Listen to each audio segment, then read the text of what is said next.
সুপ্রিয় চাষি ভাইরা, আসসালামু আলাইকুম। মাছের পুকুরের সবচেয়ে গুরুত্বপূর্ণ একটা অধ্যায় হচ্ছে ডেলিভারি 5। এই ডেলিভারি 5 সেট করাতে যদি আমরা একটু ত্রুটি করি, একটু ভুল হয়, তাহলে এর ভোগান্তি কিন্তু সারা ব্যাচ আপনাকে পোহাতে হবে।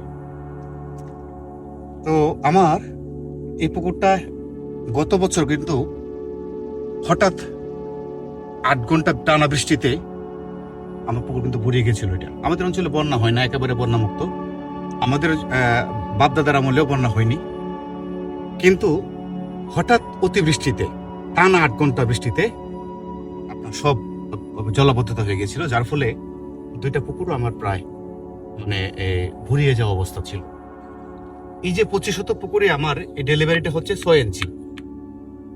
এই 6 ইঞ্চি ডেলিভারি কিন্তু আমার এই 25 পুকুরের এই যে 8 ঘন্টা বৃষ্টি হলো টানা, এতে কিন্তু সে কাভার করতে পারে নাই, এই 5 দিয়ে কাভার করতে পারে নাই।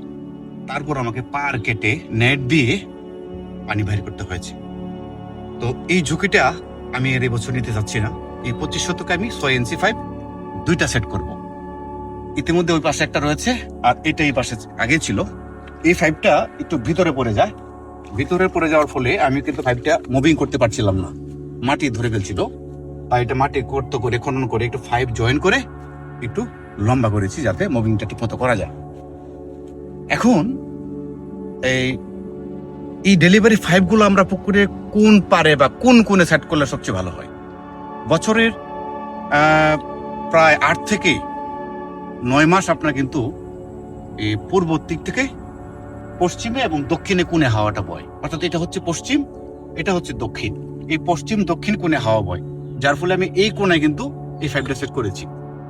আর বছরের 3 থেকে 4 মাস পূর্ব এবং উত্তর কোণে কিন্তু হাওয়া বয়। এই পূর্ব উত্তর কোণে হাওয়া বয় মাত্র 3 থেকে 4 মাস। ওই 3 থেকে 4 মাস কিন্তু প্লাঙ্কটন, পুকুরের ময়লা এটা ওই কোণায় যায় জমবে, তখন আপনার ওই কোণে দিয়ে বের করতে সেটা সহজ হবে। যার জন্য ওই কোণায় একটা আর ঠিক এই কোণায় একটা আমি দুইটা 5 দুই কোণায় সেট করেছি। তো এখন এই ডেলিভারি 5টা কিন্তু চাষকালীনের সময় বিরাট গুরুত্বপূর্ণ একটা ভূমিকা রাখে। যেমন আপনার এই পাইপ দিয়ে প্লাঙ্কটন বাইর করতে হয়, আপনি রাতভর পানি দিলেন, কানে ভরে রাখলেন, একটা পলিথিন দিয়ে মুখটা বেঁধে রাখলেন, বিকালের দিকে আপনি পলিথিনটা করে দিলেন, সারা বিকাল বেলাটাই এই প্লাঙ্কটনটা বাতাসে টেনে টেনে ওইদিকে বের করে দিবে। এই জন্য আর অতিরিক্ত বৃষ্টি হলে বা বন্যা হলে, হঠাৎ করে ভারী বর্ষণ হলে এই 5 গুলা ডেলিভারি কিন্তু খুব মারাত্মক একটা ভূমিকা পালন করে। সেক্ষেত্রে আপনারা 6 ইঞ্চি 5টা সেট করবে, অনেকে 5 ইঞ্চি 4 ইঞ্চি সেট করে। 20 পুকুরের জন্য একটা হলে চলবে, তবে 25 থেকে 30 বা 40 হলে দুইটা 5 লাগবে, একটা কিন্তু হবে না। আর এটি অবশ্যই 6 ইঞ্চি 5 দিতে হবে। তো আমার দুইটা পুকুর পাশাপাশি রয়েছে। ওই পুকুরটাতে প্রথম দিন দিয়েছিলাম, ওইটার প্রায় আজকে 35 দিন ওইটা মাছ উপরে ভেসে গেছে। অলরেডি আমি প্যারাগনের 0.3 মিলি খাওয়াচ্ছি। প্রতিদিন খাচ্ছে 10 কেজি করে, সন্ধ্যায় 5 কেজি, রাতে 5 কেজি। ওইটা বয়স 35 দিন। আর এটার বয়স হয়েছে 17-18 দিন হবে এটার বয়স। তো এটাও মাশাআল্লাহ 2-1 দিন ধরে মাছ টুকটাক ভাসছে উপরে। তো গতকালকে আমি পাউডারের সাথে 1 হাতা করে 0.3 দিয়েছিলাম, দেখলাম মোটামুটি ভেসে ভেসে খাচ্ছে। তার মানে 0.3টা প্যারাগনের 8 থেকে 10,000 লাইন পর্যন্ত মাছকে দেওয়া যায়, যদি মাছটা উপরে ভাসে। উপরে ভাসলেই, কোনাটা উপরে ভাসলে আপনি প্যারাগনের 3টা খাওয়াতে পারবেন। আর যখন আপনি প্যারাগনের 3টা ধরাবেন, তখন কিন্তু কোনার বড় ছোট খুব একটা হবে না, ডিস্টেন্সটা তাড়াতাড়ি সমান হয়ে যাবে। তাছাড়া পানিটা নষ্ট হবে কম। পাউডারে কিন্তু পানি নষ্ট হয়, পাউডার ব্যবহার করার ফলে পানি কিন্তু নষ্ট হয় দ্রুত।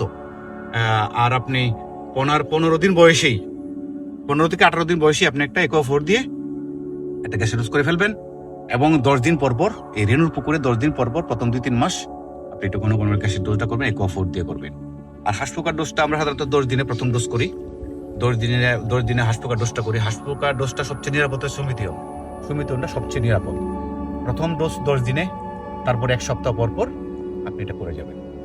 তো প্রিয় চাষি ভাইয়েরা, যদি আপনাদের কোনো কমেন্ট থাকে, প্রশ্ন থাকে, অবশ্যই প্রশ্ন করবেন। আমি যথারীতি চেষ্টা করবো তো দেওয়ার জন্য। আপনারা পাশে থাকবেন। আপনাদের সকলে সুস্বাস্থ্য এবং দীর্ঘায়ু কামনা করি।